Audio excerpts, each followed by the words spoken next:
സ്വന്തം വരുമാനത്തിന് ടാക്സ് അടയ്ക്കാതിരിക്കാൻ എന്താണ് വഴി എന്ന് നോക്കി നിൽക്കുമ്പോഴാണ് മറ്റുള്ള വ്യക്തികൾ ഉണ്ടാക്കുന്ന വരുമാനത്തിന് പോലും സ്വന്തം ITR കാണിച്ച് സ്വയം ടാക്സ് അടയ്ക്കണം എന്നുള്ളൊരു പ്രൊവിഷൻ ഇൻകം ടാക്സിൽ ഉണ്ടെങ്കിലോ എങ്കിൽ ഭയക്കണ്ട, അങ്ങനെ ഒരു പ്രൊവിഷൻ ഇൻകം ടാക്സിൽ ഉണ്ട്. ഇതിനെയാണ് ക്ലബിംഗ് എന്ന് പറയുന്നത്, അല്ലെങ്കിൽ ക്ലബിംഗ് ഓഫ് ഇൻകം എന്ന് പറയുന്നത്. ഇതറിയാതെ പോകരുത്, ഹ്യൂജ് എമൗണ്ട് ഓഫ് ഇൻട്രസ്റ്റും പെനാൽറ്റിയും വരാനുള്ള സാധ്യതയുണ്ട്. 3 സിറ്റുവേഷൻസിലാണ് ഈ ക്ലബിംഗ് ഓഫ് ഇൻകം എന്നുള്ള പ്രൊവിഷൻ അപ്ലിക്കബിൾ ആവുന്നത്. ഒന്ന്, സ്പൗസുകളുടെ ഇൻകം അങ്ങോട്ടും ഇങ്ങോട്ടും ക്ലബ് ആവാം. സ്പൗസ് ഇൻ ദ സെൻസ് ഹസ്ബൻഡിന്റെ ഇൻകം വൈഫിലേക്കോ അല്ലെങ്കിൽ വൈഫിന്റെ ഇൻകം ഹസ്ബൻഡിലേക്കോ ക്ലബ് ആവാം. 2, മകന്റെ ഭാര്യയുടെ ഇൻകം പാരന്റ്സിലേക്ക് ക്ലബ് ആവാം. 3, ഒരു മൈനർ ചൈൽഡ് ഏൺ ചെയ്തിട്ടുള്ള ഇൻകം അവരുടെ പാരന്റിന്റെ ഇൻകത്തിലേക്ക് ക്ലബ് ആവാം. എപ്പോഴാണ് ക്ലബിംഗ് അപ്ലിക്കബിൾ ആവുന്നത് നോക്കാം. എപ്പോഴാണ് സ്പൗസിന്റെ ഇൻകം അങ്ങോട്ടും ഇങ്ങോട്ടും ക്ലബ് ആവുന്നത്? ഉദാഹരണം, ഹസ്ബൻഡ് ഏൺ ചെയ്തിട്ടുള്ള ഒരു ഫണ്ട്, ഒരു 20 ലക്ഷം രൂപ ഹസ്ബൻഡ് ഏൺ ചെയ്തതാണ്.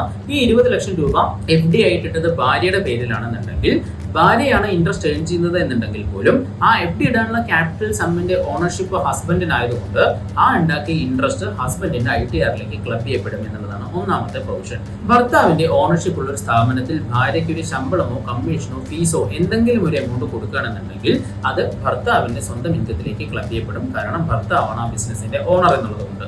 പക്ഷേ ആ ജോലി ചെയ്യാൻ ഭാര്യയ്ക്ക് ആവശ്യമായിട്ടുള്ള സ്കില്ലും നോളജും ടെക്നിക്കാലിറ്റീസും ഉണ്ട്. അത് ഉണ്ടായിട്ടാണ് അവർക്ക് ആ ശമ്പളം കൊടുക്കുന്നത് അല്ലെങ്കിൽ കമ്മീഷൻ കൊടുക്കുന്നത് എന്നുണ്ടെങ്കിൽ അത് അവർ ഏൺ ചെയ്തതാണ്. അതിന്റെ ഇൻകം അവരുടെ ITRലേക്ക് മാത്രമേ ക്ലബ് ചെയ്യുകയുള്ളൂ. എങ്ങാനും അവരുടെ ടെക്നിക്കൽ സ്കില്ലോ ക്യാപ്പബിലിറ്റീസോ ഇല്ലാതെയാണ് ആ ശമ്പളം കൈപ്പറ്റുന്നത്, കമ്മീഷൻ കൈപ്പറ്റുന്നത് എന്നുണ്ടെങ്കിൽ അത് ഓണർ ഓഫ് ദ ബിസിനസ് ആയിട്ടുള്ള ഭർത്താവിന്റെ ഇൻകത്തിലേക്ക് തന്നെ ക്ലബ് ചെയ്യപ്പെടും എന്നുള്ള രണ്ടാമത്തെ പ്രൊവിഷൻ. അതേപോലെ മൈനർ ചൈൽഡ് എന്തെങ്കിലും ഒരു ഇൻകം ഏൺ ചെയ്യണമെന്നുണ്ടെങ്കിൽ അവരുടെ സ്വന്തം മാനുവൽ വർക്കോ അല്ലെങ്കിൽ അവരുടെ സ്കില്ലോ ടെക്നിക്കൽ നോളജോ ഉപയോഗിക്കാതെ മൈനർ ഒരു വരുമാനം ഉണ്ടാക്കുകയാണെന്നുണ്ടെങ്കിൽ പാരന്റ്സിൽ ആർക്കാണോ ഏറ്റവും കൂടുതൽ വരുമാനമുള്ള പാരന്റ്, ആ പാരന്റിന്റെ ഇൻകത്തിലേക്ക് ഈ മൈനർ ചൈൽഡിന്റെ ഇൻകം കൂടെ ക്ലബ് ചെയ്യപ്പെടും എന്നുള്ള മൂന്നാമത്തെ പ്രൊവിഷൻ.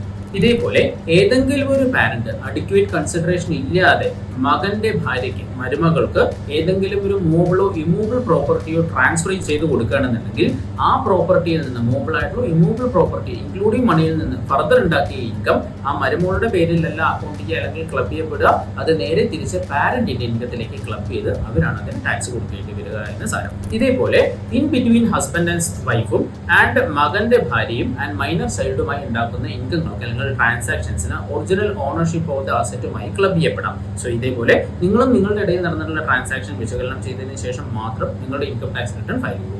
വേറെ ഏത് പോയിന്റിലാണ് നിങ്ങൾക്ക് ഡിസ്കഷൻ ഉള്ളത്, നിങ്ങൾക്ക് ഡൗട്ട് ഉള്ളത് എന്നുള്ളത് താഴെ കമന്റായി മെൻഷൻ ചെയ്യും. നമുക്ക് ആ പോയിന്റ് ഡിസ്കസ് ചെയ്യാം. Thank you so much.